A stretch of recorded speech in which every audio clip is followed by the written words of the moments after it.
Coming up right now, the newest episode from Carr, Gwyn, and Ode on Three Pagans and a Cat. Two roads diverged in a yellow wood, and sorry I could not travel both and be one traveller, long I stood, and looked down one as far as I could, to where it bent in the undergrowth.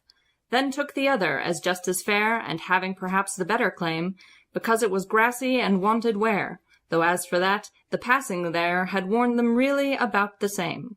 And both that morning equally lay, in leaves no step had trodden black. Oh, I kept the first for another day, yet knowing how way leads on to way, I doubted if I should ever come back. I shall be telling this with a sigh, somewhere ages and ages hence. Two roads diverged in a wood, and I took the one less travelled by, and that has made all the difference. Welcome to A Wood of Many Ways, the 23rd episode of Three Pagans and a Cat.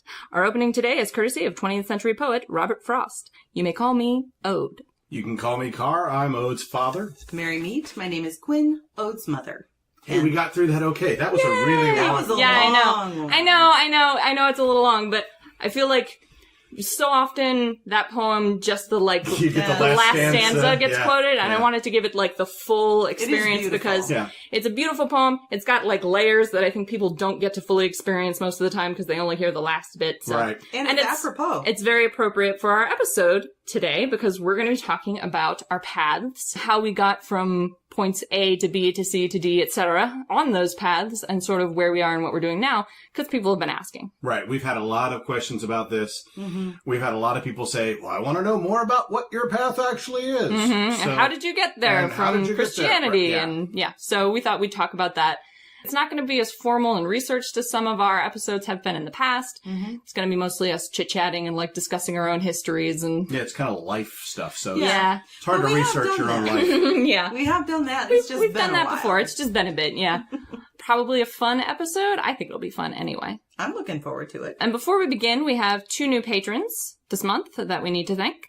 We have our new cat, Marcella M., and our new hunter, Raven. So thank you both for supporting us on Patreon. Thank you. Thank you very much. We're going to start with my path just because it's probably the least fraught and complex of them.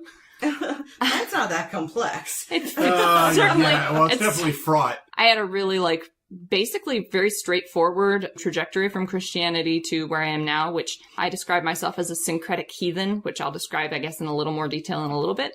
I was raised as a Christian. My parents were both Christian when I was a child, as far as I knew. You'll hear more about this from them in a little bit moving forward. But from my perspective, they were both Protestant Christians, and that was the only information I ever had. We weren't allowed to read about other religions because there was sort of a movement at the time that if you read about another religion, it would sort of corrupt you into that religion. So I really didn't have exposure to other religions at all until I was probably 10 or 11 or 12 in that early adolescence when my mother became a witch and stopped being a Christian and told me I didn't have to be one if I didn't want to be one. And I didn't. So I stopped. And that was the end of that. I wasn't allowed to be a witch because, in my mother's opinion at that time, children shouldn't be doing magic, shouldn't be doing witchcraft. So she wouldn't train me. And I didn't want to go to church. I had never felt connected to church. I had done Christian things all my life. I had gone to Bible school and I had done Bible camp. And I had rededicated my life to Christ 3 times already by then, because sometimes, if you've never been to a church, you maybe haven't experienced this, but at churches, sometimes the pastor will call anyone who has fallen from the path to come forward and rededicate their life to Christ. And in a church, you get into this kind of weird, group mind. It's very easy to get sort of drawn into that experience. Mm-hmm. And so in that moment, I would be like, oh gosh, I have fallen from the path. I should go rededicate my life to Christ. And I would go at 8. And I would, go up to the front and rededicate my life and cry and get prayed over. And then I would go back home. And as soon as I got home, it would all sort of slough away like dead skin. And there would be nothing left over. Yeah. So by the time I was 12, I had decided, okay, well, this obviously isn't working, so it's not for me and I'm not going to keep doing it. Having been given the permission to not be a Christian anymore, I decided that was that, and I was going to not do it. And for several years, I didn't at all. There was a brief period where I would attend church again, and I, again, would do that thing where I went back up to the front. My grandmother would take me sometimes to, that was probably somewhere in the middle then when I was 13 or 14. Because Granny was taking me to church. And I would again do that thing, and then I would come home and be like, why am I doing this? I don't want to do the thing. So I would just stop and quit again. But by the time I was a teenager, I had pretty much, like, dropped the whole thing, and I didn't ever pick it up again. And I didn't really pick up anything to replace it because, like I said, I didn't have a lot of exposure to other religions, so I didn't really know what my options were. And I didn't feel like I was missing anything. There was a thing that was described to me a lot in the Christian church called a hole in your cell, like a missing piece that was supposed to be filled by God. A God-shaped hole is what the term is. Very, very typical. And that had been described to me a lot as a child, and I had never experienced it. I had never felt like I was missing a piece that needed to be filled in by something divine. So when I left that faith and not having sort of a framework for other options even in my brain, I didn't feel like I was missing anything. So it just didn't occur to me for a long time to go on a search for anything. Eventually, I had several friends who were in various faiths. And I would talk to them about their religions, and they would describe to me sort of how they had come to those religions, how they had found those faiths, how those faiths interacted with their daily lives. And I sort of picked at that idea for a couple of years without ever really, like, dedicating myself to it. I was never really an atheist. I had all sorts of, like, superstitions and, like, little spiritual impulses that just didn't have an outlet. Would you say you were an agnostic? Agnostic is probably the term I would, and I think that's the term I did use for a while, was an agnostic. That, like, there might be something out there, but I couldn't know and it didn't matter. So eventually I got to a point where I wanted something. I still didn't really know what my options were. Nothing that had been presented to me by that point really fit. None of the mainstream religions really fit. And how old were you by this point? That was probably when I was 25 or 26. Was the point at which I knew I wanted something. I didn't know what. I didn't think one of the mainstream religions that I had sort of the most exposure to was going to do. But as far as I knew at that point, my parents were very Christian again, and I wasn't interested in, like, rocking the boat on that. So I just didn't do anything about it. Like, I would do a little bit of research, and I sort of picked around the edges of paganism because my mother had been a witch before, so I knew that it at least existed. So, you know, I picked at that for a couple of years, and for a long time, I really resisted the path I have now come to, which is heathenry. I resisted the option of heathenry because there's a lot of white nationalism in heathenry and racism, and I am a white person. So I felt like, and I'm a white person with Scandinavian heritage, so I felt like I don't want to be associated with that behavior, that mode of thought. So I have Scandinavian heritage and I have German heritage, and so, like, if I, as a white girl with the right ethnicity, was to go to a white nationalist kindred and say, let me in, they would let me in. They would ask no questions. Because I look like the kind of person... You fit the part, exactly. lineage fits the part. Exactly. I would be completely welcome in a racist kindred. And that was super uncomfortable for me. So I resisted it for a long time, even though I was interested in the idea, even as a child, I had been interested in, like, Norse mythology, and I had always been probably uncharacteristically positive about Loki and his kids. Now, did you ever? Because I'm always that person. Did you ever consider just Norse witchcraft or an eclectic Norse witchcraft? I never ever did. No, I never ever did. Why? I think just because for me, the Norse sort of mythology in general, as something that you interacted with spiritually, had gotten really tied up with that Even racist kindred straight concept. Norse witchcraft. Yep.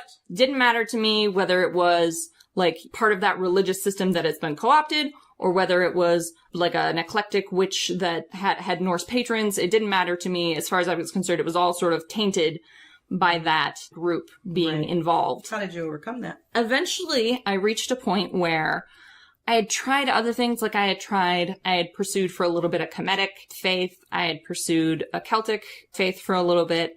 I pursued a bunch of options, some that I had like a genetic connection to, some that I had no genetic connection to, just sort of like testing the waters. And finally I figured like, well, I've tried everything else. I might as well at least give it a shot, right? I might as well at least open myself to the possibility that this is the right thing for me.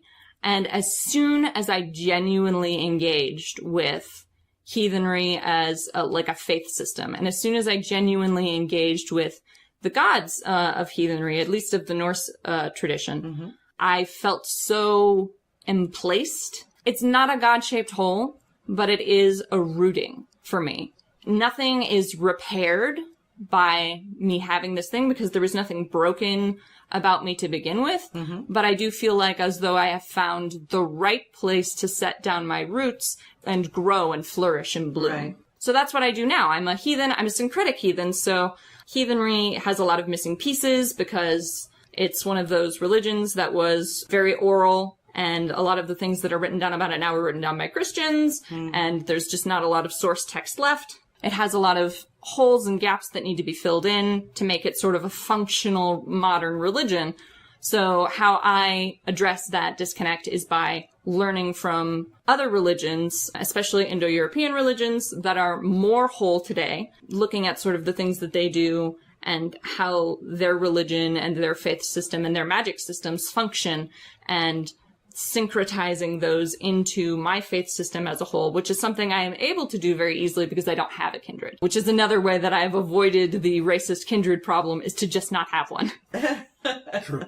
Gwyn's Garden Gems. Perfect. Okay. There you go. All right. So today what I wanted to talk about, because I received a gift in the mail from Finn Odinson, which thank you, Finn. I really appreciate what you sent to both Ode and I. Yeah, they're spectacular. Spectacular. But Finn, when he was listening to one of our previous podcasts, noted that I had said that my sweetgrass braid was depleting. Yeah. So he offered to send me one. He lives in Oklahoma, and so he had one that he got from one of the local tribes there. And so he sent me this beautiful sweetgrass braid. It smells great. Oh my God, it smells so good.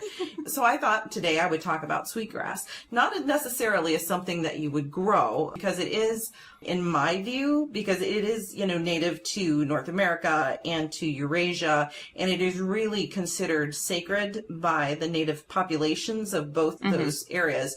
And almost, in a way, for at least Native American tribes here in the North, it really is almost like an export.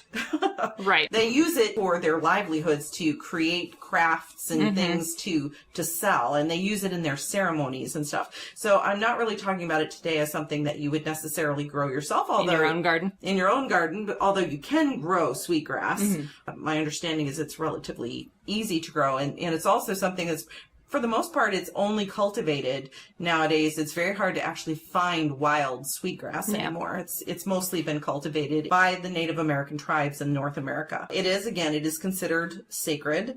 The leaves are dried and made into braids and burned for various religious ceremonies and purposes. It does have an amazing vanilla scent. Yeah, it's so nice. The last sweetgrass braid that Car and Gwyn got at a powwow around here, we just had it hanging on the wall for a long time, and I used to just walk past it and stop to smell the sweetgrass braid on my way through the hall. It had just been harvested, and so it was newly braided.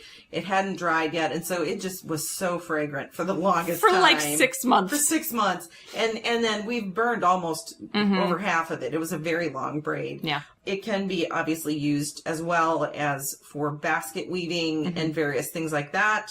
It can be used as incense. It has several names. It's known as Seneca grass, vanilla grass, holy grass, and buffalo grass. Okay. And in addition to using it for sacred ceremonies, can be used to bless or purify people, tools, areas for healing, as well as for religious purposes. So any kind of object, space, it can be used to purify and cleanse those things. It can also be used to repel negative energies, which is why it's very popular to use in cleansing ceremonies as a cleansing smoke. And in addition to, or in replacement of, sage in a lot of cases. Exactly. And then it can also, I did not know this, it can also be worn as a protective amulet. Oh, I didn't know known that. No, I did not know that either. But you can either make a little necklace, braid for yourself, or you can just snip off the end of a sweetgrass braid and put it into a pouch or like a locket or something like that, and it'll act as a protective amulet. That's really nice. cool. Yeah. I like that So idea. that's what I have to share today on sweetgrass. My own feeling, if you're going to get sweetgrass, don't just buy it at your local pagan store, that kind of thing, because you can get them at some. And on like Etsy. And on Etsy. But if you do that, do make sure it's been sourced properly and that it's from a native tribe.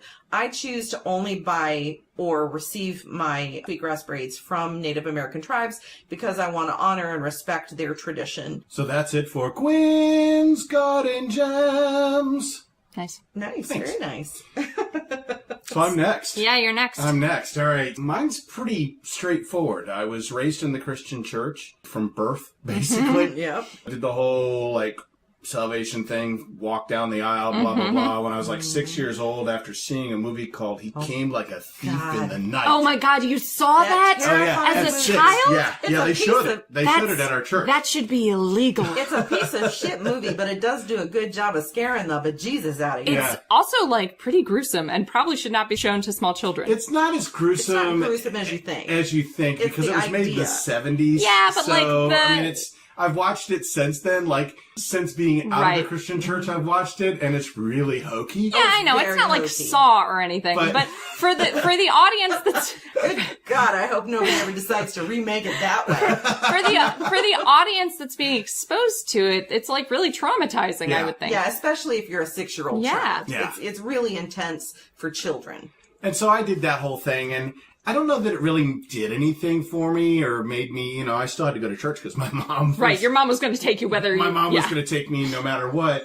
You all probably know the story, but I came home that night from after seeing that movie and woke up in the middle of the night and nobody was at home. Yeah, so you thought you'd been raptured. I thought they had been raptured. I had been left behind and, I was doomed. And for those of you who might not know, if you weren't raised in the Christian church, the rapture is a term that means all of the Christians are snatched just into away heaven. Instantly into heaven, and all the sinners are left behind. I used to have similar experiences as a child when I was very young, where I would find myself unexpectedly alone in the morning and be like, oh no, I did it bad.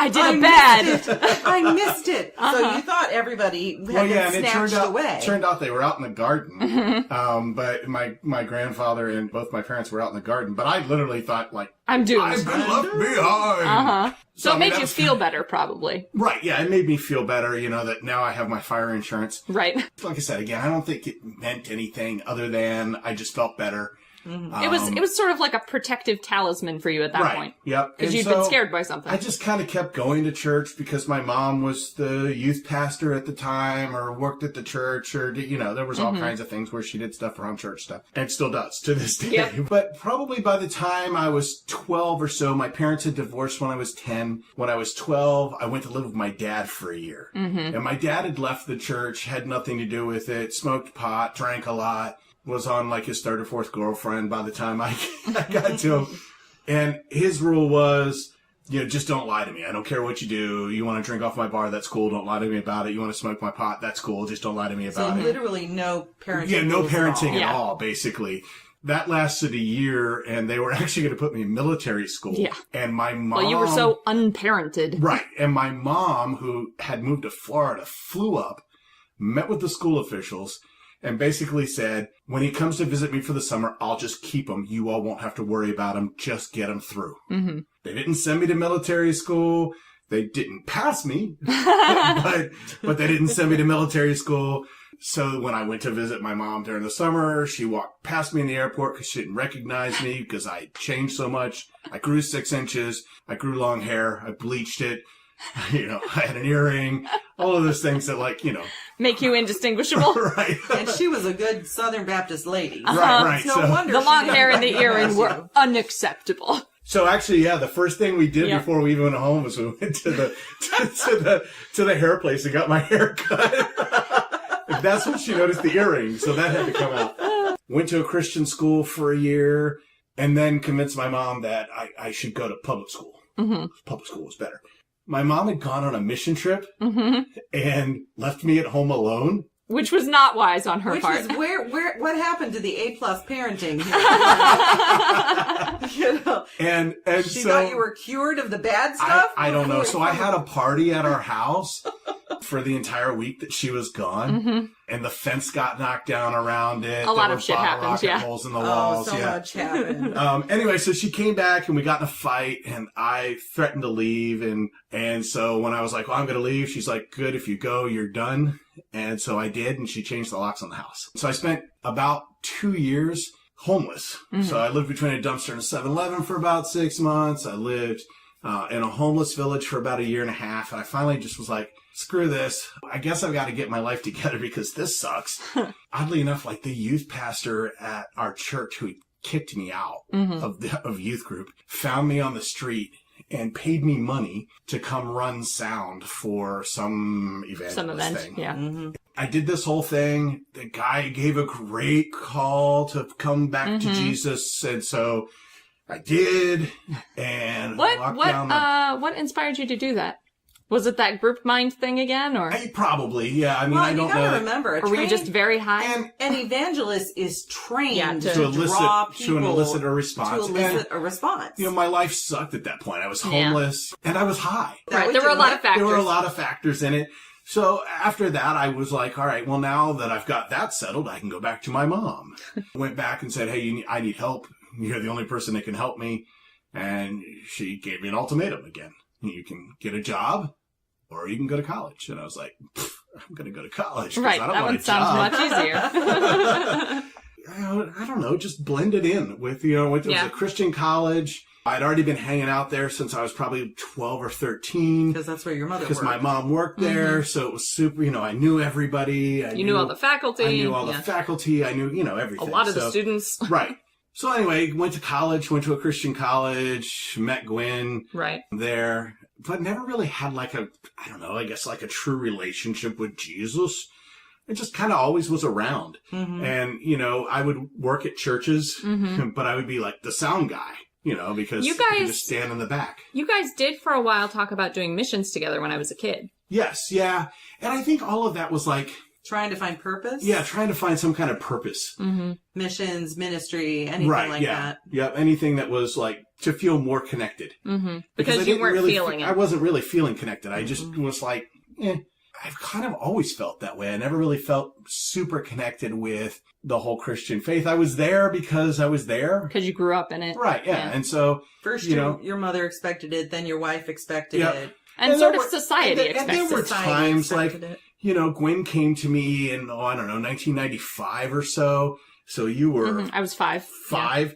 Yeah. And said, hey, I found this book on witchcraft. So my response was, well, if you do this, I'm going to take the kids and you'll never see them again. Yeah. Because fear. Right. Not a great response, but, and at the time I worked for a Christian book company. So I was traveling around selling Christian books to Christian bookstores and music and that kind of stuff. I thought, well, I'm going to lose my job over this. Right. And well, and Christian companies that you work for are very, involved in your personal life, has been my experience. Oh, yeah, definitely. Yeah. I mean... they'll control whether you can drink and smoke and keep your job. They'll control... You have to be a Christian, and you have to make, a statement of faith to get the job. And exactly, yeah. And I had to sign stuff to say I wouldn't drink. It's very controlling. It's very controlling. And so, we kind of did that for a long time. And then Gwyn and I were separated for 5 years. And part of that was when she got back involved in witchcraft or got involved in witchcraft after that one little snippet in 95. Right. And during that 5 years, I would probably say my religion at that point was alcohol and house music. I mean, that was basically all I did. I guess when we first split up, I was a classic rock DJ and the station got bought and everybody got canned. And so I was like, well, I've got to find something to do that makes money. Right. And I was like, well, I have, access to a turntable and then I'll learn how to do that. I'll learn how to be a DJ and it pays really well. And you only work 3 hours a night, 2 nights a week. And, but for 3 of those 5 years we were separated, I had no contact with you guys at all. So I didn't even know that Gwyn was involved in witchcraft for the first little bit. And then it kind of came out as you reestablished contact. As we reestablished contact. I actually got a letter at one point This is so funny. from Gwyn in the mail. It was just a letter. That's all it was. But it had Celtic designs on it. And on the stationery. On the stationery. I wouldn't open it because I thought she was cursing me. Which is hilarious because I think I at some point sent you a letter that was full of actual curses. Not like magic curses, but like verbal curses. Like, well, that's not surprising. I think I wrote you a letter full of as many, Shakespearean insults as I could pull out of every book I owned because I was so angry at that point in my life. Yeah, but no, to be completely frank and honest, it was just stationery. I did buy it at a pagan pride event, but it was just decorative. Celtic knots. But that tells you something about the fear involved. Well, and how little like information you had. Like you didn't even recognize them just as Celtic designs. No, not at all. And then when we got back together, at least we started the process of getting back together. I had gotten out of being a nightclub DJ. I had started working at a Christian bookstore. You were like cleaning your life up again. You had made a rededication. Right, yep. You did one of these rededication things. I had become a youth pastor at a Lutheran church that let me DJ and bring in DJs in the basement every Friday and Saturday night. That's right. Yeah, so I had this like basement club in a church for the youth groups youth groups, and like we'd have 150 to 200 youth come to these things, and like half of them show up on Sunday mornings, but the church was only like 30 adults, so it's kind of funny. Like it's like massive influx of kids, so which I'm sure the church was thrilled by. Right, yeah, I was king of the world for a while. Like, again, I never had a really good connection to quote-unquote Jesus. I just didn't care, I think, was the big thing. You really got involved in that 24/7 prayer movement, too. Do you think that was also just that desire, that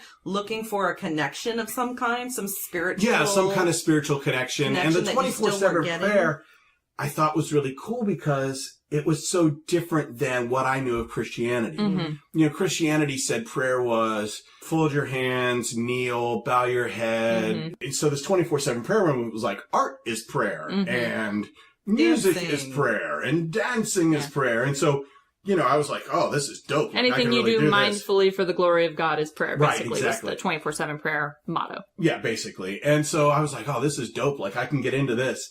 I did a bunch of these 24/7 prayer rooms where it was, 7 days, 24 hours a day for an entire week. There would always be someone there. There would always be someone there, although most of the time it was just me. Yeah. But you were still not feeling fulfilled? No, you were and that's why I kind of religion instead of... and that's why I kind of flip-flopped and, that kind of stuff. And there would be like, they always talk about in Christianity about mountaintop highs and valley lows. Yeah. And I had more of those kind of mountaintop highs. At that time. But then we separated again for a little bit. Ode had some issues. Yeah. So it was just kind of chaos. And I was like, basically, fuck all this stuff. I'm moving to California.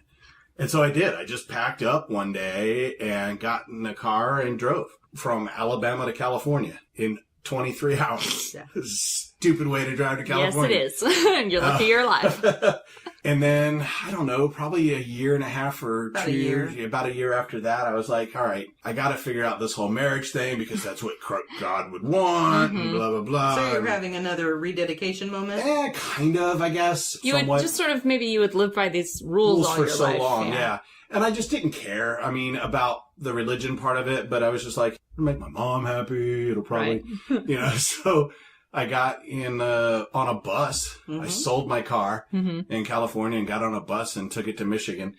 And then we tried to rebuild our lives, got back involved in church stuff, got back, I actually worked for a Christian ministry for a minute, like working with gang kids, then got a job at a mega church as their sound and lighting guy, which again, it was just like, and I broke all the rules that they had me sign paperwork for. I still went out and drank. I started a thing that was about drinking while I worked there. It never really connected. So when that job ended, I was like, you know what? Just fuck all of this. Like, I don't need anything. Yeah. Like, I just don't need any of it. And so that probably lasted for 3.5 or 4 years where I was just like, fuck it all. I don't care. I'm not going to do any of it. And then, I don't know, I just felt like I was missing something.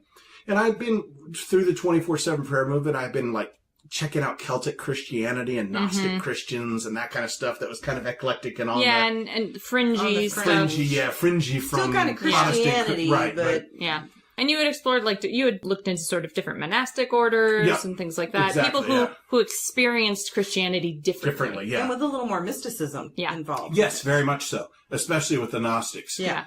You and I had gone downstairs out of our apartment, and so I could smoke. Yeah. We often did this at the old apartment, especially where Carr would go downstairs to smoke, and I would go down with him, and we would talk. Because, just about stuff. Yeah, just about whatever was on our minds at the time. And so I just brought up to Ode, and I was like, I have this feeling that something's missing, and I'm not sure what it is, and I don't know what my options are, or anything like that. You know, I'm like, well, what would you think if I looked into, something that's not Christianity? And Ode was like, well, I now do that anyway. And I was like, let me tell you a secret, Daddy. I have been doing that the whole time. So, which I had no clue about. So I had no clue about Ode being involved in heathenry or anything like that. I think I'd already gotten back involved in the craft. Yep, exactly. And but I just hadn't really But we had just sort of all not been talking about it to each other. You knew I was very open that I was practicing the craft again, but we just didn't discuss it. We just didn't discuss it, yeah. And so I was like, all right, well, I'm good at Google. So I'll start Googling stuff. Just started looking around for something that fit. And I remembered these whole Celtic Christian things that were just different and kind of weird. And I was like, well, let's check out that. And then I found Druidry. And I was like, well, this looks kind of cool. So I'll look at it a little bit. And I looked at a bunch of the different orders that they had. And he did an exhaustive comparison of the different orders. Yeah. Found the ADF. Felt like it really kind of fit me, at least for now. That's where I kind of fell into, was Celtic Druidry. And it's made a whole lot more sense to me. And well, can you tell us a little bit about Celtic Druidry? What appealed to you about it? I think a lot of the ancestor worship, the fact that there really isn't heaven or hell. It's kind of like you're reincarnated, but you can be reincarnated into anything. Right. So a tree, a rock, an animal, whatever. So the whole world around you then is, alive. Yeah. Right. And so it was just something that just appealed to me because I felt like the religion I had come from was very dead. And I just felt more connected. And the fact that we're all three kind of not on the same path, but on the same trajectory. Right. The same journey. To go with the tagline. Right. Has helped tremendously because we've been able to really sort of talk to each other and keep each other on track. Right. Exactly. Yeah. And so that's helped tremendously. That's basically been my Ode Stone Corner. He's getting into this kind of thing where he likes doing these seamless transitions. But is it really seamless or is it just all of a sudden ooh, okay. Interjection. Okay. I realized I talked too dang long. You did go for a bit. So for this Ode Stone Corner, we're going to be talking about selenite. We're going to specifically be talking about hourglass selenite because Finn Odinson, who sent Gwyn the sweetgrass braid, sent me 3 really, really beautiful, actually 4 really, really beautiful hourglass selenite specimens. One of which she was very gracious to give to me. Which I have given to Gwyn. 3 of which I have kept for myself because I love them so much. They're so great. Regular selenite, so all selenite and all its varieties, including desert rose and gypsum flowers and things like that, are all a variety of crystallized gypsum, which is a mineral. It's a soft, water-soluble mineral. It's used in plaster of Paris. It's used as a fertilizer in some places. And in its crystal form, it's called selenite. It forms very easily in saline, so in salt water. Hourglass selenite is a unique form of selenite that is only found on the Oklahoma Salt Plains. So there was all this tidal sea activity in the Oklahoma Salt Plains way a billion years ago. And so the salt plains are what they sound like, what it says on the tin. Plains of salt? Plains of salt. The water and the land there has very high salt content. And so around the pools and the rivers and when it rains and things, the water becomes saturated with the salt and with gypsum. And as the water evaporates, the gypsum crystallizes into selenite. And in the salt plains in Oklahoma, it sometimes incorporates clay and sand particles into a unique hourglass shape that is not found anywhere else. Gypsum, selenite in other parts of the world takes on different colors sometimes, or different shapes because of the minerals it's exposed to. Right. But only in the salt plains. Only in this one relatively small area in the world does selenite take on the hourglass shape. The spars themselves are regular selenite spars. They're like long, relatively flat crystals. But the sand and clay particles trapped inside the gypsum look like hourglass shapes. And that's, and it only happens in this one place. I don't know. I don't understand the exact process that causes that to happen, that causes that particular shape to form, during the crystallizing process, but it's really, really beautiful. So thank you to Finn Odinson for these samples. Which he dug up himself. Yeah, which you can go to the salt plains and for no charge, you can dig for in the silt hourglass selenite, although you're only allowed to keep a certain amount with each trip. Gotcha. And there have been some really, really beautiful specimens. He sent us 3 spars, which are the sort of the long flat pieces. And then he sent also a beautiful cluster, which is essentially a bunch of spars that have sort of grown into and through each other. All selenite is good for like clarity and calm. And it's a good meditation aid. It has, one of the uptones I've talked about before. It's usually clear selenite. And the hourglass selenite has like a clear base, sometimes sort of a rusty color because it has iron oxide in it. Right. And then it has the brown clay and sand particles in it forming the hourglass. So hourglass selenite, in addition to being a very like calming, focusing stone, very good for meditation, for sort of connecting with higher energies. Also, simultaneously has a grounding element because it's literally got earth in it. Huh. In fact, it's literally got very specific earth in it, and I have like a suspicion that I haven't like 100% verified yet, but I've got a suspicion that there's something like unique about hourglass selenite because it all comes from this specific place, that it's tied to those land spirits somehow. Mm-hmm. Interesting. So, especially the clusters have kind of a hivey feeling to me, where it feels like they're connected to something. Sometimes you'll find stones like this that feel like they're still connected to maybe their origin place, right, or to sort of the root stone, or to the root concept of that kind of stone. Mm-hmm. Hourglass selenite has a very strong feeling like that, like it's very connected to its origin place. So someday I would like to go to the Oklahoma Salt Plains and see if I can like connect, see if I can get those spirits on the line and see if that's what I'm sensing through the hourglass selenite. But I think that's probably what it is that these stones, because they are so specific, because they are so unique, because they come from this one place, have like a really strong connection to that land. So, but they have grounding properties, which is a really strong combo with like a clarity and a calming thing, because it means, so like regular selenite you use as a meditation aid and it like brings you to a higher level, right? Right. But that can get you a little disconnected. Hourglass selenite, because it also has the grounding component in it, grounds you at the same time that it elevates you. So there's like much less chance of getting sort of disconnected from your physical self. It's going to be much easier to pull out of the meditation when you're done. So it's like a really good, like all-purpose stone to bring into a meditation. Very cool. I would say it's like a good spiritual organizer. So if you're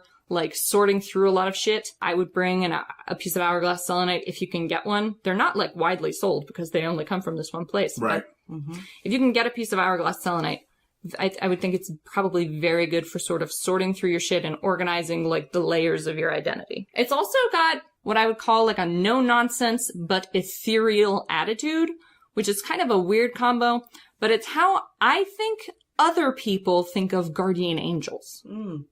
I've never had an experience with a spirit that I would classify as a guardian angel, but the way they have been described to me is that they're like higher than you, different than you, more ethereal than you, but like extremely practical. Right. Extremely no nonsense, no bullshit. And that is definitely the vibe I get from hourglass selenite. And again, I think that has some connection to the literal land of the salt plains in Oklahoma. Gotcha. Interesting. And that's it for Odes Stone Corner! That is indeed it. That is indeed it. Okay. All right. Well, I guess it's my turn. Yes. It is. I'll try to keep it short because I talked to you guys. I'll try to keep it more compact or succinct. as has been mentioned, I too was born into and raised by a Christian family. I was in the beginning of my education as a Christian. My parents went to a very liberal church. Mm-hmm. My mother didn't at the time necessarily believe in heaven, hell, that kind of thing. I think it was really more of a social club, to be honest with you, at the time. But I was a very spiritual kid. And I think part of that is because I'm a medium. I'm a clairsentient medium. Unbeknownst to me, started sensing spirits at a very young age. And so I was very in tune with the idea of God and Jesus and... Right, because you were having experiences. I was having experiences. You only had that framework for. Exactly. As I was growing up, though, and I did officially become a Christian by accepting Jesus as my savior and all that kind of stuff. Doing the whole routine. Around the same time, I started sensing spirits in my bedroom. Around the age of 6, I accepted Christ as my savior, whole kit and caboodle. And, went to church every Sunday, went to Wednesday, kids club, all that good stuff. But the interesting thing to me is, as I think back on it, and this reminded me, because you said, you were like 8 and 9 and whatever, and you felt like, I've strayed from the path. From the path. I've got to rededicate my life. I think I did that about 12 times between the ages of about 10 and 13. I was constantly feeling guilty or feeling like I wasn't sure of my salvation. I wasn't sure God was happy with me. And I remember having... Purity will do that to you when you're going through a right? Christian framework. Yeah. Exactly. I remember having these discussions with my friends, because we would sit there and talk about it. Do you think we're saved? I don't know. I think I'm saved. How can you tell? How can you tell? But I definitely, about the age of 15, 16, I really began questioning Christianity. Began questioning God and Jesus and the Holy Spirit and all this stuff I'd been learning. But then at some point I decided I was going to read the Bible and decide for myself. And I did. And so I decided, after reading the whole Bible, I decided, yes, I'm a Christian. I'm going to stick with this. But at the same time, from the time I was a very young child, having sensing spirits around me and in my room and things like that, things I was exposed to watching television or in the library that I found at school, I was very interested in the occult. I was interested in witches. I was interested in spirits. I was interested in psychics and all that kind of stuff. I didn't really do anything about it necessarily. I mean, my friends and I, we played the games, right. Light as a feather, stiff as a board, pretended we were reading each other's minds. Bloody Mary in the bathroom. Did conjuring games and things like that. But there was always, because it was spooky and scary, and there was always this even sense those little, did you do those little, finger games? Yeah. You fold up a piece of paper, yes, exactly. And you'd do fortune telling with that. Yes, exactly. Like Magic 8-Ball. There was always this sense that it was forbidden because we were Christians. Because everybody I knew was a Christian. The Magic 8-Ball was forbidden? Oh yeah. Wow. As an elementary school student and middle school student, used to do the little paper thing with great furtiveness. It was divination. So it was, so all these things. And it didn't matter that my friends wrote down the things that were in the paper thing. Fast forward, I went to college, I met Carr, got married, and by that time I had become a very strict, legalistic, really, Christian, because I was trying not to be interested. Is there a stronger word than legalistic? Right. No, right? No, but she was extremely legalistic. And I think the reason I was is because I was I felt so guilty for being interested basically in who I was. Right. I felt guilty for wanting to know more about the craft, for wanting to know more about spirits and mediums and psychics, because that felt more normal to me than what I was doing. Right. You had a stronger connection. I had a stronger connection. At this point, I was depressed because I didn't feel fulfilled in church, and I was questioning a lot of things again. And Carr had a job that took him away most of the week. And I had 2 little kids under the age of 5. We had joined a church that I literally just couldn't seem to find a way to fit in there, couldn't make friends. Yeah. And it was, again, a very legalistic church. And so finally, once a week, I would start taking the kids to a library that was within walking distance. It was great. I love the library trips. I put my kids in a stroller, I'd push them along, and we would go to this library. And I think the librarians must have realized I was a desperate mother, because every time I pushed open the door, and it didn't matter what time of day it was, what day it was. Suddenly it was children's hour. And one of the librarians would grab my kids, take them to the kids section, read stories, give them cookies and juice. And I was free to wander for an hour in the stacks and read and do whatever I wanted. That's the time when I decided to start exploring other religions, because I just wasn't feeling fulfilled as a Christian, which didn't dare tell my husband. I looked into Buddhism and Hinduism and Islam, and I looked into the major religions. Then I looked into, philosophy and all these different things. And then one day I found that they didn't have a very big occult section. It was a tiny little town. Because it was in Georgia. Yeah, it was in Georgia, so very tiny. But they had this one book, and it was called Ariadne's Thread, a workbook of goddess magic. And instantly I was intrigued, because first of all, I'd always been drawn to magic. The second was, I was just so disillusioned with God. I thought, what the hell? Let's see what a goddess is like. And so I took that book out. I took it home. I devoured that thing within a day. Mm-hmm. And then I tried one of the exercises and felt immediate connection. The thing about that was it felt like coming home to my true self. Mm-hmm. And so that's when I told your father when he got home. Right, and he was in like, 1995. 1995. He was like, you do this, I take the kids, you never see them or me again. Terrified me. I didn't want to lose my children. Sucked it up. I took the book back. And for the next 5 years, I tried to be the best little Christian wife I could be, mm-hmm. even though it really became just a mask. Mm-hmm. And then finally, in 1999, I said, fuck it. I have access to the internet now, because we didn't have that in a normal basis mm-hmm. until about 1999. I started getting into chat groups and things like that talked about pagan issues and mm-hmm. witchcraft. And I got books out of the library again and started reading more, and I'd hide them in places under the bed and things like that. And so finally, one day I said, this is who I truly am. And so even though I was still going to church, I was teaching at a Christian preschool, I was putting on the good face for everybody. At home, I was practicing goddess worship. I had dedicated myself to the goddess. I was learning everything I could about the craft. I was meditating twice a day. I was gaining in my own understanding of who I was as a medium and as a witch. So I started with Wicca. Mm-hmm. And then, as your father explained, over time we separated, and for, most of that time I was practicing some form of Wicca, and then I moved into traditional witchcraft, and then eventually I moved into Christian witchcraft. And the reason I eventually moved into Christian witchcraft is because I flip-flopped back and forth all the time because of guilt. Yeah. Because of over 30 years by that time of training, of programming and training by Christian teachers and preachers and things like that what I was doing was wrong, that the divination I was learning and being a witch and all these things was wrong, that I shouldn't worship other gods and blah, blah, blah. And I thought I was harming myself, and I thought I was harming my children. Mm-hmm.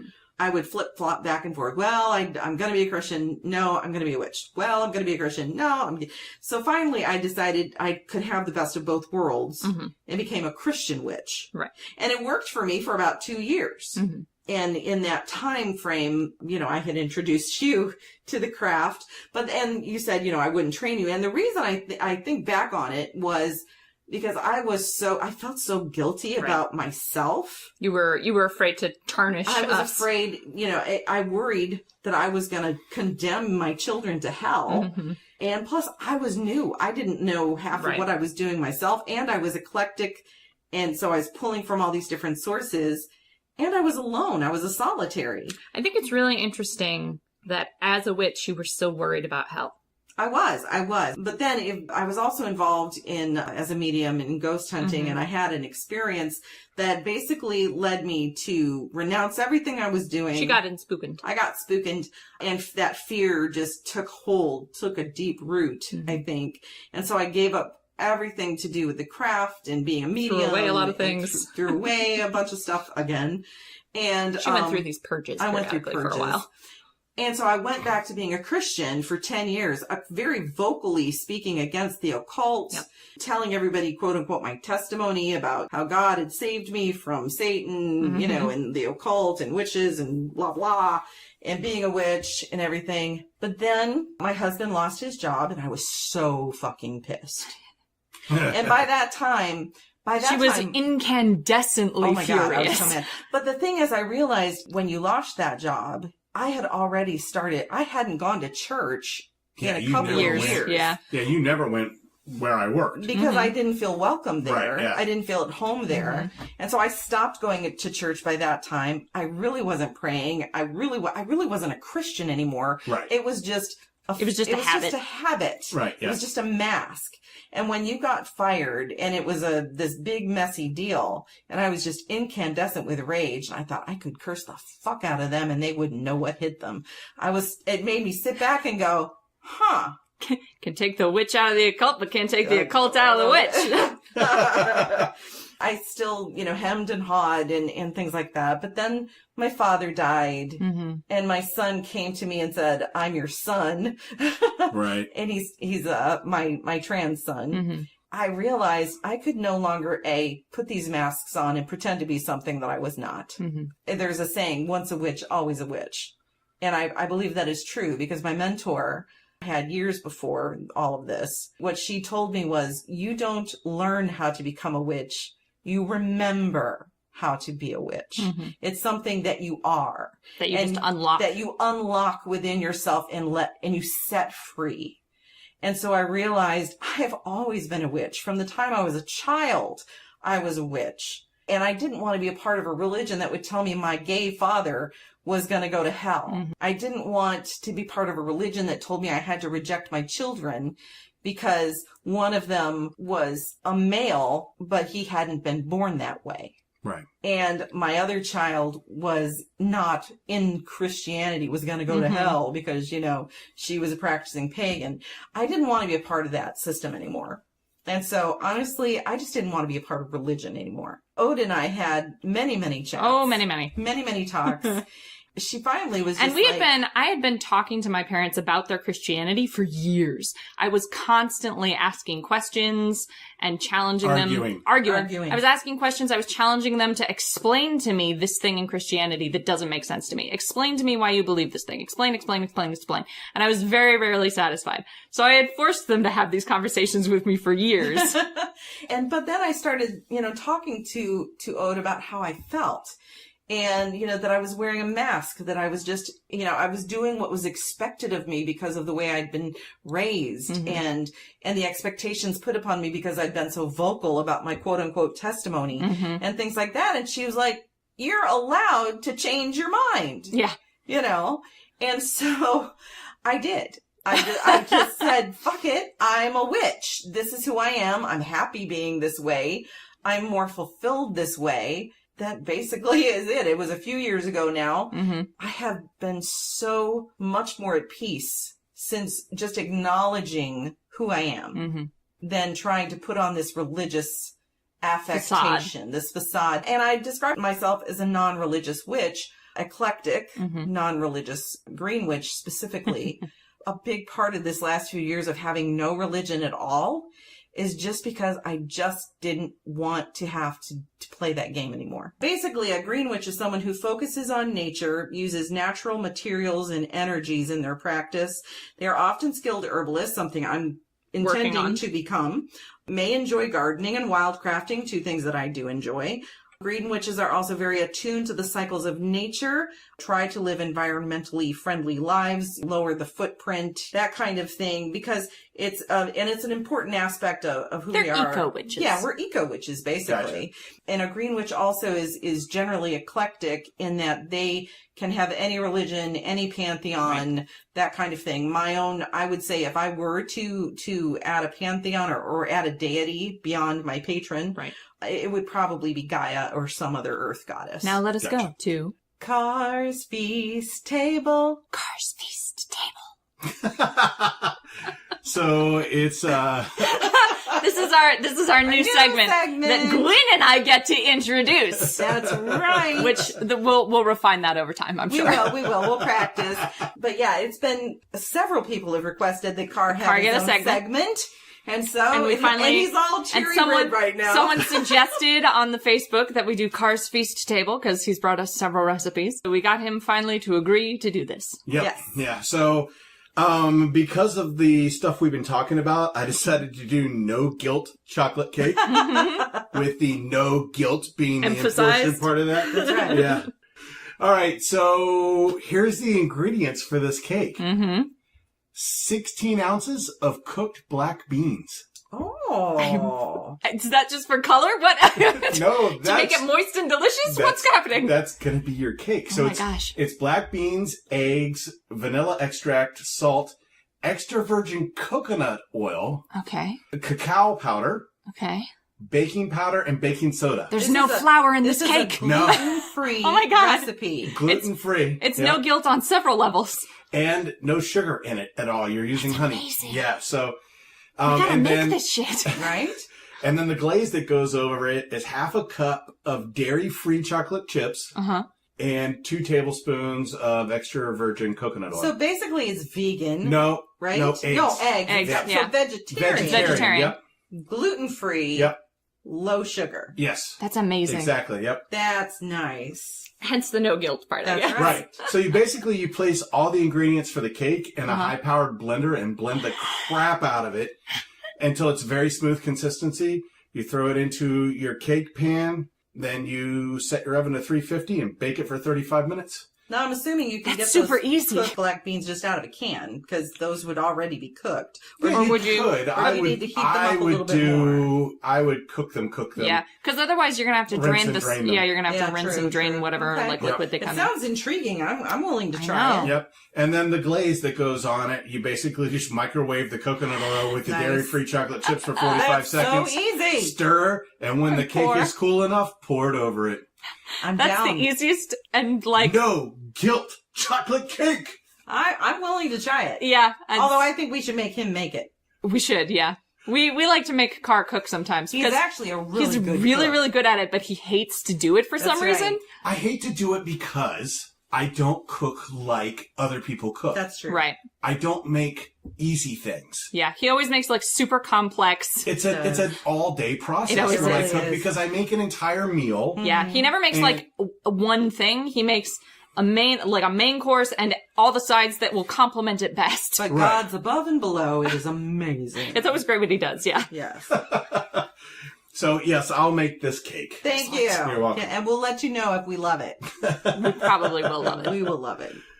So is that it for your segment? That's it. Yeah. Oh my Yeah. gosh, that was Yep. very And then nice. we'll Your post it. inaugural segment. We'll post it online so everybody can get the exact, exact amounts because it's recipes, a lot yeah. of eggs. Yeah, I'm sure. Um, So this episode went a little longer than we expected, you guys. We Yeah. were going to talk about some other stuff. The next episode that's coming up in 2 weeks, we're going to be talking about scholarship in religion, and we're going to fold in some of the stuff about finding your path. I don't want to say it's scholarship in religion. I would say scholarship, in paganism. We're gonna continue sort of in this vein, discussing this kind of thing in the next episode. But Yeah. hopefully this has answered some of your questions. A lot of people, like an astonishing number of people, have asked us about how we got to where we are.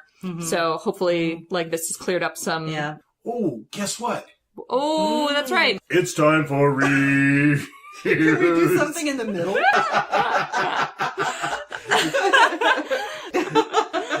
Now, I It's want time to for say, reviews. the book that we're reviewing today, I got as a free book to review from Arts and Craft. Actually, it's And it from was- Wiser Books. Yes, but it was left at Arts and Yes. Craft, and that's the reason we were able to review it today. Yep. Yeah, we're Exactly. reviewing A Pagan Book of Prayer by a name I'm going to take a run at, Caesar Sereth, That's pretty close. Yeah. Okay. Yeah.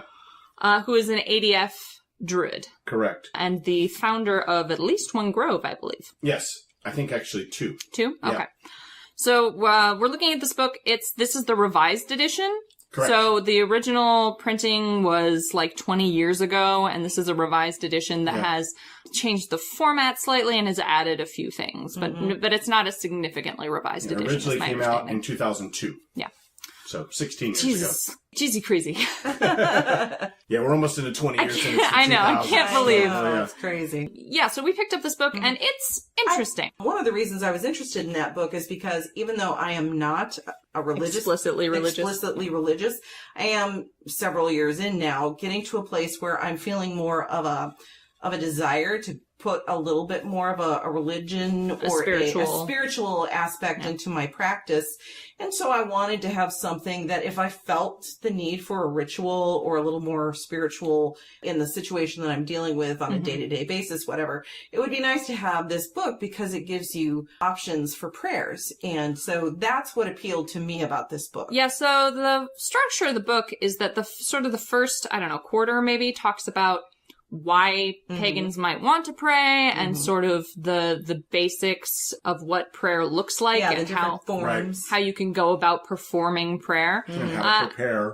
And then sort of the last half of the book is a series of prayers that the author has written to various gods for various reasons. And some of them are a little more generic than others, but is a huge variety of situations, at least for me, and actually used one of them. I did a prayer to the land spirits after we had been living here for a while. I had been out in the yard, I'd been cleaning things up, and so I decided I wanted to do this, and I asked Ode to join me. So we offered a little offering, and we said this prayer, and I felt it was very meaningful for me as someone who's not necessarily religious to have this. It's just a small little prayer, but it was nice to have that option. Yeah, most of these prayers are 4 or 5 lines. They're not very, they're not long. They're you could not memorize most of them. Yep. But it also offers them as examples of, okay, you want to make your own?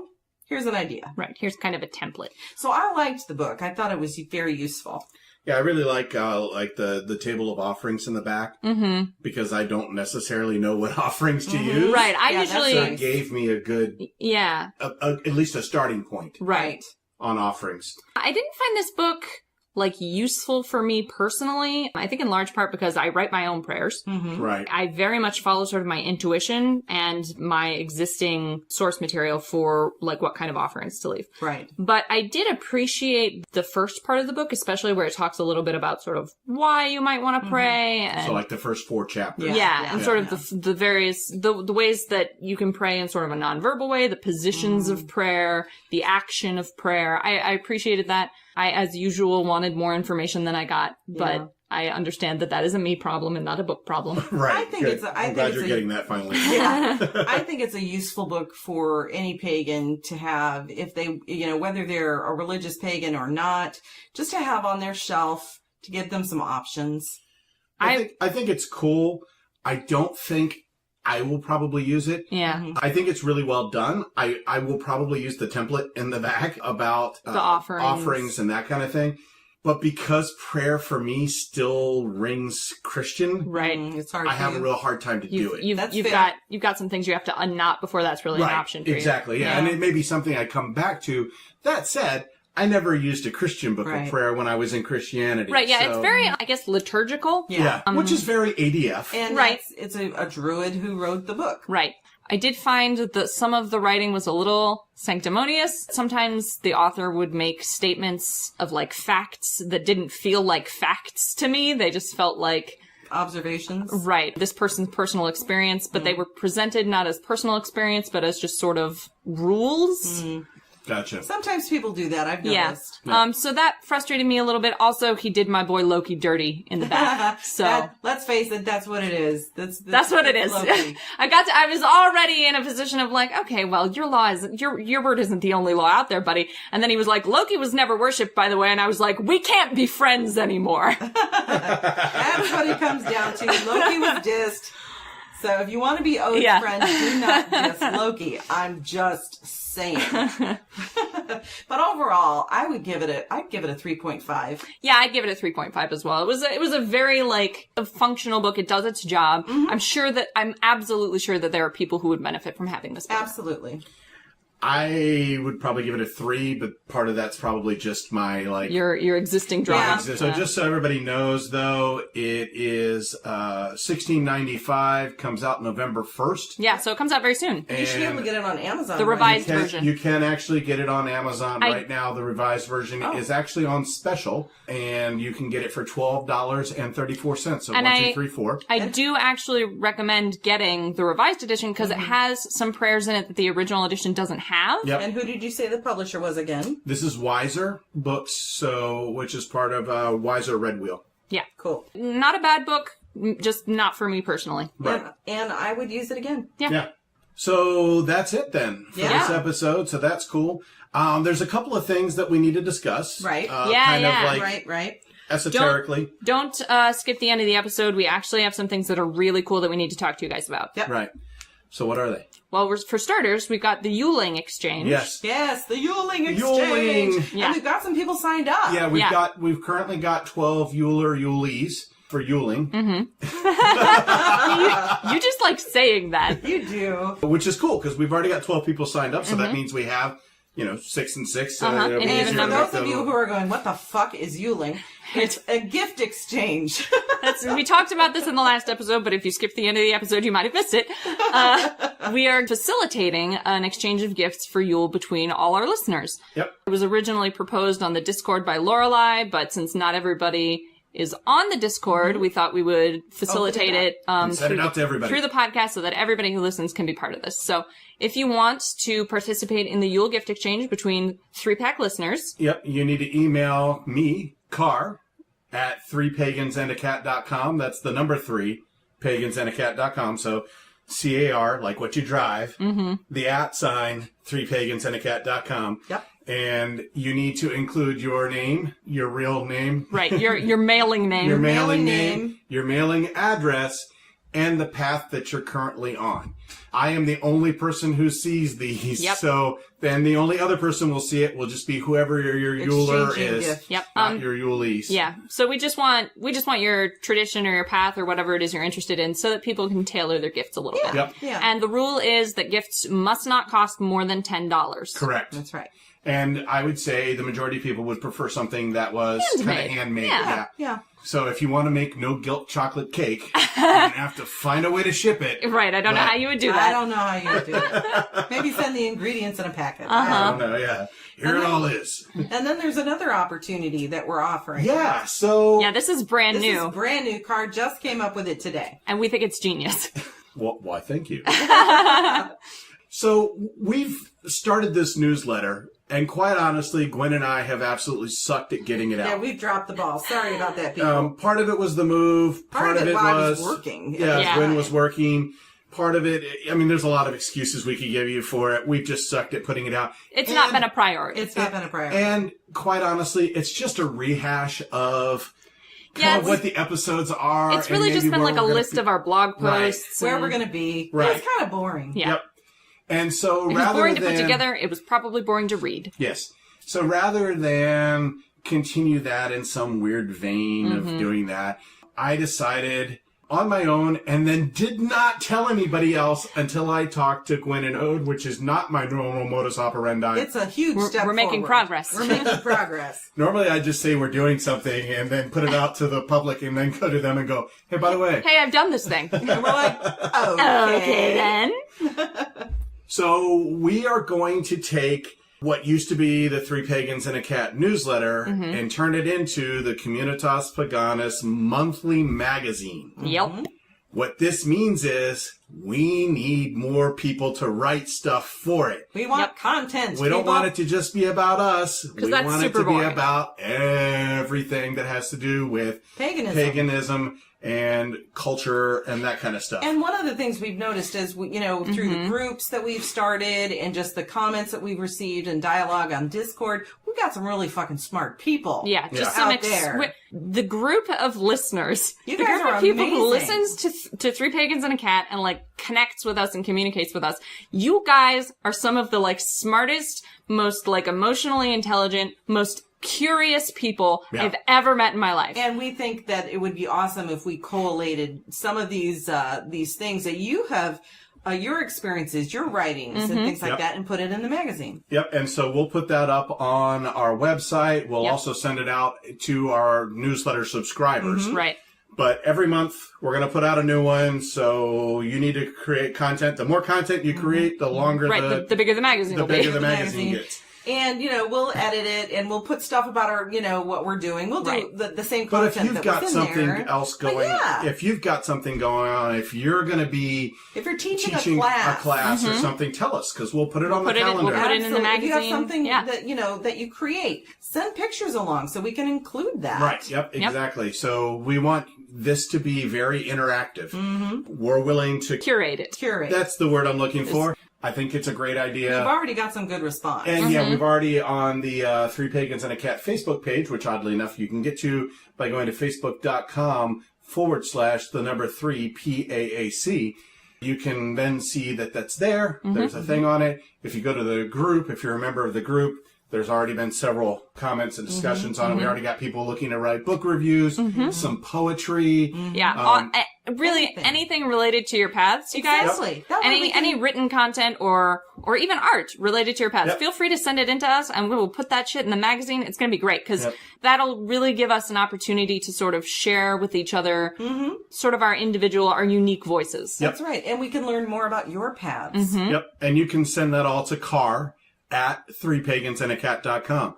On the other side of that is that Ode and Gwyn both now have 3pagansandacat.com email addresses and Facebook pages that are just for them. So it's Gwyn of Three Pagans and a Cat and Ode of Three Pagans and a Cat on Those Facebook. are our Facebook pages. And so you can find them there and connect with them on Facebook individually. You can find me on We're both Instagram, on Instagram. as Ode Three Pagans. And you can also email me at ode@threepagansandacat.com. Yep. I'm Gwyn of Three Pagans and a Cat on Instagram, and you can find me at Gwyn at 3pagansandacat.com. If you want to reach all three of us, the easiest thing is probably still going to be to email Carr. Yep. But if you just want to talk to one of us specifically, you can now do that. Yep. And then I'm going to throw out one other thing that Ode will probably kill me for, but and maybe Gwyn. But I think for our Yule episode, we ought to open up the channel on Discord for everybody. I'm okay with that. Okay. Yeah. So for Yule, our gift to everybody. Yep. Our gift to you all. Our gift to you all. Is that the recording channel will be opened. Yep. So that everybody can listen. Even listeners who are not hunters will have access to the Discord and to the Hunter channel, so that you can listen and for one episode and talk with us and hang out with us during that recording. Yep. So that's right. Look forward to that. And if you're not sure what the Hunter level is, that's part of our Patreon. Right. Yep. If you want to support us, you can go to Patreon for 3pagansandacat.com. You find that on our website. Yep. We have a Redbubble where someone bought a sticker recently. Really? Yeah. Interesting. Oh, that's cool. We get very little traffic through the Redbubble, but someone did buy a sticker, and I was That's cool. Amazing. Somebody's bought a sticker, and I think somebody bought a T-shirt one time, right? Once, yeah. Yeah. So you've got options, but you'll find those tier levels on the Patreon. Yeah. And normally only hunters and above can hear us on the live recording channel. Correct. So it's going to be a nice Yule gift. Yeah. It should be fun to have. Yeah, because I was looking the other day, and this kind of blew me away. How many people are on the Discord? Gosh, let's see here if I can do math. That would be 62. Yeah. Actually, if I take Gwyn out, that would be 61 people. Yeah, I don't do much on the Discord. Who are on the Discord. So come join us on the Discord, people. Yeah, yep. And it's pretty active. Yeah, it's very active. Yep. Probably I need to be on it more, because I looked today and I was like, I missed like a week and a half's worth of stuff. Yeah. So anyway, I actually check in on the Discord pretty frequently. I don't comment very often, because often you guys are just holding a conversation just fine on your own. But I check in on the Discord pretty frequently. Yep. Same thing with the group. I just kind of check in every now and then. But you guys are having great conversations. You're answering each other's questions. It's wonderful. We love to see that kind of interaction. Yep. Yeah, and that's by and large why we want to do this magazine and give you guys a little more of a platform that's a little more organized to sort of share your stuff. Too. We are. Yes, they find us on Twitter. 3_pagans. Yep. Cool. Is where we are on Twitter. Cool. And then you can find links to all the everythings we do at 3pagansandacat.com. Is that it? Think so. All right, good. I don't know. Do you have anything else that you want to add? I don't think so. No, I think we've summed, because we're going to move a lot of this content to another episode. So I think we've that's summed. true. I think we've summed everything up for this episode. So I can stop this then? Does anybody have any questions that they didn't ask? No. Oh, me or on Discord? On the Discord. No, everybody's just been kind of chatting with me and saying how wonderful I am. So, we all know how fair wonderful you are. enough. Fair enough. Car is quite wonderful. So, it's been good for my ego today, if nothing else. Of course. But, Today has been very good for your self-esteem. All right. Okay, Let's hit the button. Let's not inflate his ego too much. No, feel free. Inflate my ego all you want. By the way, whoever it was from Mississippi. Oh my God, yeah. That's right. We love you, Mississippi. Thanks, Mississippi. We now have 4 downloads in Mississippi and my life is complete. Now we'll start working on other countries. I swear, I think that little spell helped at the end. Oh, whoever you are, we appreciate you. All right, thank you. Talk to you later. Bye-bye. Bye. Bye. I didn't stop it. All right, bye. You've been listening to Three Pagans and a Cat. Find out more information at www.threepagansandacat.com.